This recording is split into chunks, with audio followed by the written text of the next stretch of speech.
total de 33 projets, 3,7 millions d'euros, avec des barrages hydroagricoles, 8 projets pour 500 000 euros, et un projet assez significatif, important, pas significatif dans son montant, mais c'est le volet état civil, où dans une commune, la commune chef-lieu de région de Matam, qui est une région de départ des migrants, nous avons appuyé la commune en relation avec des migrants originaires de cette région pour la construction d'un centre d'état civil ultra moderne avec des équipements informatiques de dernière génération.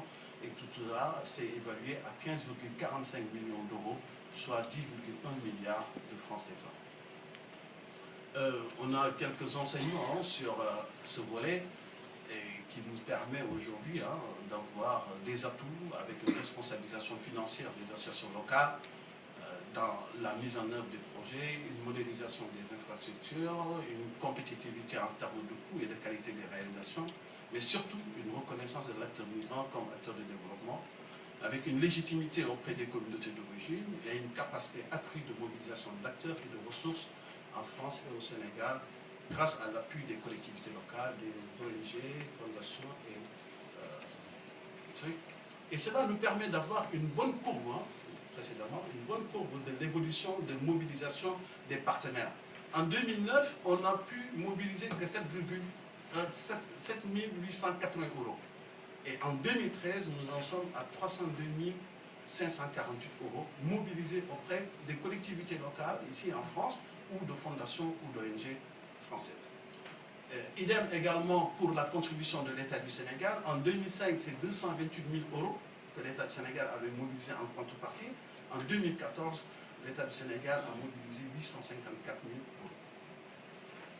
euros. Sur la mobilisation des ressources humaines, on peut passer là-dessus. Je l'avais abordé que c'était basé sur le principe de non-substitution des ressources humaines sénégalaises. Et ce qui est très fort, on a une base de données qui est en ligne, qui s'appelle selexpertise.gouv.sn et qui permet à n'importe quel Sénégalais, où il se trouve à travers le monde, de s'inscrire et d'exprimer sa disponibilité à mettre à disposition de son pays d'origine son expertise et son savoir-faire pour des missions courte durée. Et nous nous chargeons d'en assurer sa mobilité. Et en termes de constat et d'enseignement, c'était le premier élément de constat, c'est un transfert de technologie réel avec une adaptation au contexte socio-culturel des pays d'origine et un renforcement des capacités de structures locales, un renforcement des actions de coopération décentralisée entre collectivités locales d'accueil et d'origine des migrants, un développement des réseaux de compétences et d'expertise entre la France et le Sénégal avec des développements de partenaires, mais surtout un retour de compétences pérennes au Sénégal, créateurs d'entreprises.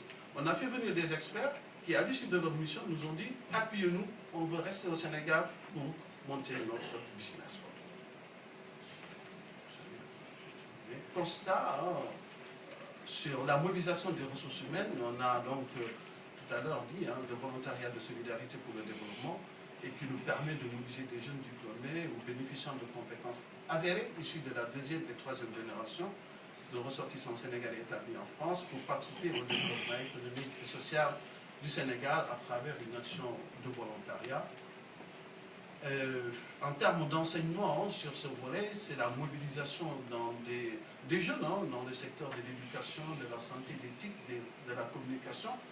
Et la plus belle leçon que nous avons retenue de la mise en œuvre de ce dispositif, c'est que des jeunes sont venus au Sénégal en mission de volontariat. Ils ont été frappés par ce qu'ils ont vu et de retour en France, ils ont créé leur association et nous ont sollicité pour être financés dans le cadre de leur projet de développement au territoire. Par exemple, on a appuyé des jeunes à construire des collèges, on les a appuyés à construire des maternités, mais tellement ils ont été effarés par le niveau de dénouement de certaines populations des localités d'origine de leurs parents. Et aujourd'hui, ils portent justement cette problématique-là et se sont inscrits même dans l'association des anciens pour faire les choses autrement que ça a été fait par le passé. Et donc, on a une émergence progressive d'associations de jeunes désireuses de prendre le relais des parents à mi-chemin entre associations de ressortissants et opérateurs de développement.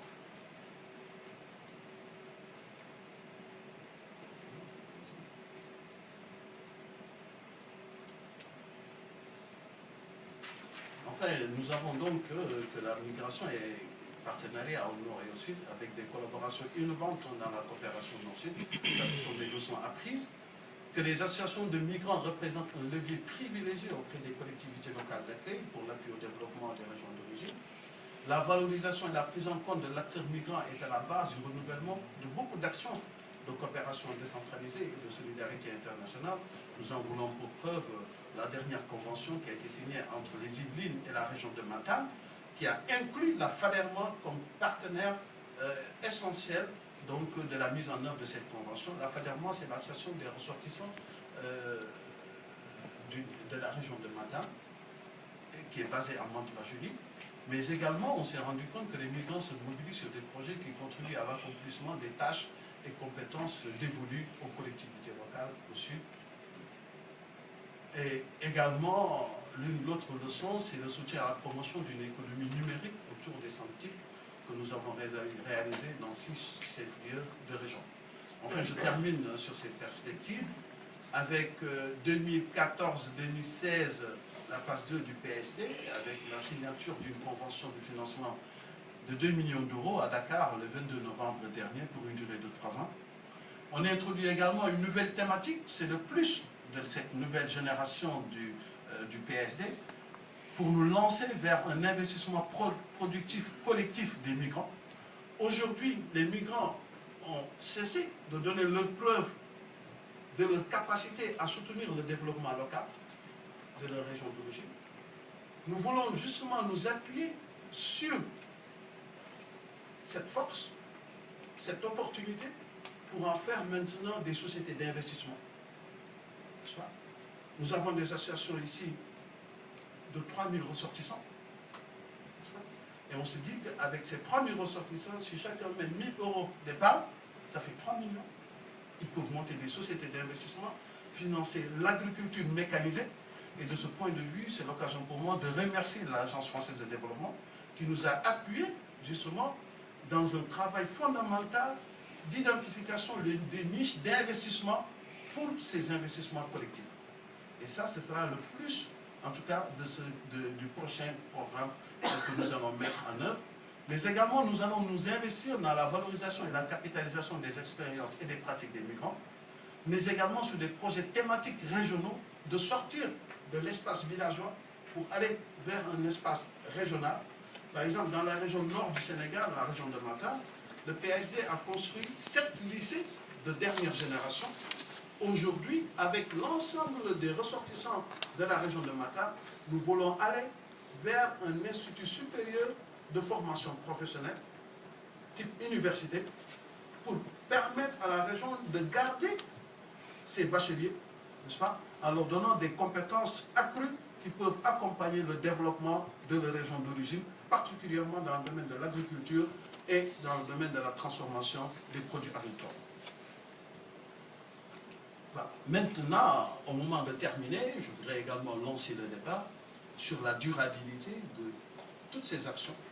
Comment les intégrer maintenant dans notre politique publique pour que, aujourd'hui, c'était un projet.